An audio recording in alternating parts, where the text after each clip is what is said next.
Now to Charlie Sheen cashing in on the crazy. First, he files a whopping $100 million lawsuit against Warner Brothers and his longtime producer Chuck Lorre, the guy he insulted and called Chaim Levine. We'll give you our best up-and-down appraisal of that. And now Charlie's got an internet home for rants like this one. Dog speed, my good soldiers. I gave you my word. This warlock bats 1,000%. You know by now my promises are golden.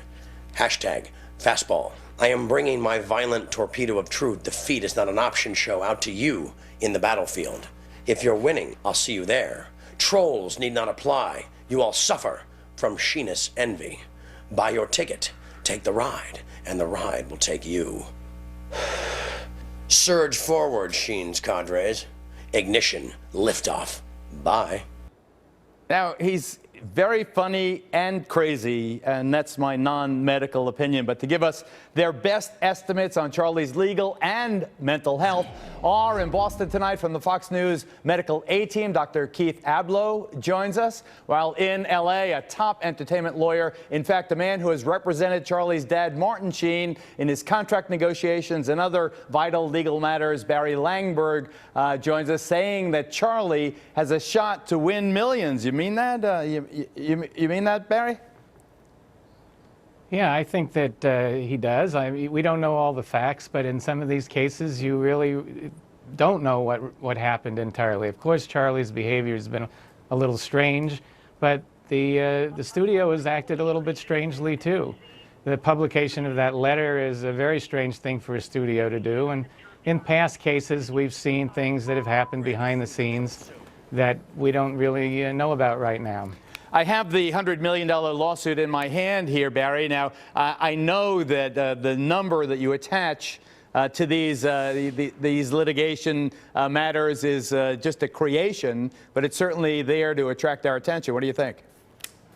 I think the whole lawsuit is there to attract your attention. The complaint is a long complaint, which is more of a public relations piece than anything else, and the number is part of that public relations piece.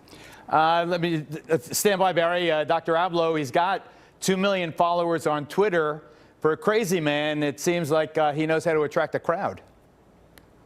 Well, look, in these days of everything being sterilized and the internet ruling and Facebook being taken for real life, he gives people a raw dose of his reality. But look, underneath all that, Geraldo, what we've got is a guy who's violent toward women, who tells people it's okay to use cocaine, who believes, he says, that if you use 7 grams of it, which is not like any weekend my patients describe, thankfully, that your heart can't suffer when we know you can die. This guy's a big problem, public health enemy #1, and people should take it very seriously because he's up to no good.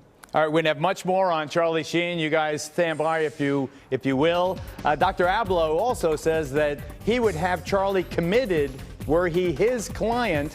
Is that possible? We'll discuss that and other matters after this. I woke up, I watched the Ustream, 8.5 minutes. Thank you for that one. It was brilliant. Listen, all your tweets are up. They're brilliant as usual. Well, hello, duh. Yeah, I like the show. I'm glad you went solo. You loving life, dude? Well, I mean, what's not to love? It's my life.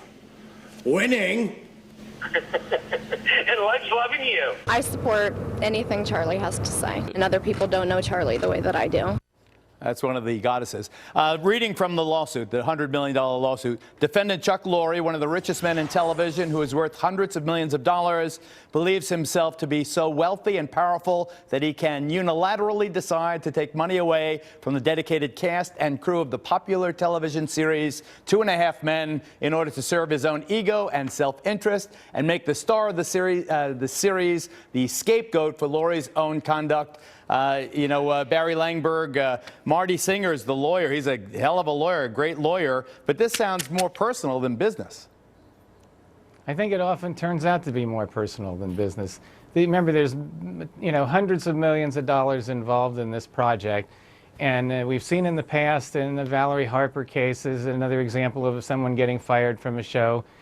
It turns out that the thing that tips the scale is personal, and it seems like this one is very, very personal.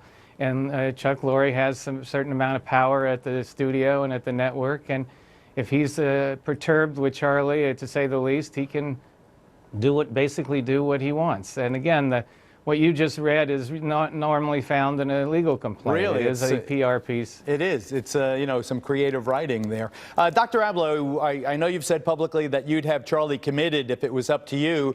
Answer whether you still believe that. And secondly, and perhaps more immediately, I have never known anyone using that much crack, smoking that much coke to cure themselves. What say you?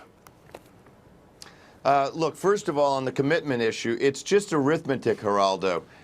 Any psychiatrist will tell you, if you're not seduced by this man's fame, if you threaten to behead a woman, which has been alleged in court, and a restraining order was granted to his ex-wife for that reason, if you have a history of violence toward women while using drugs, admittedly, he has said that this is the case, and if you then say, I don't believe that using 7 grams of cocaine can be bad for me, that shows you're incompetent.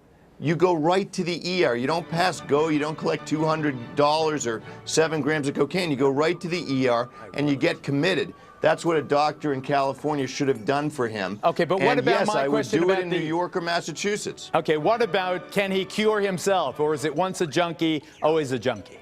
Outdoor wins. I don't know his diagnosis. I assume it's related to drugs. He may have more than one diagnosis. There are people who put drugs down. The trouble is they tend to pick them back up. Why? They haven't addressed the underlying reasons why they used drugs in the first place. And no amount of fame, no one-man tour is going to cure a guy who was using crack cocaine or sniffing cocaine at that level for that long. Dr. Keith Abloh, attorney Barry Langberg, thank you very much, gentlemen.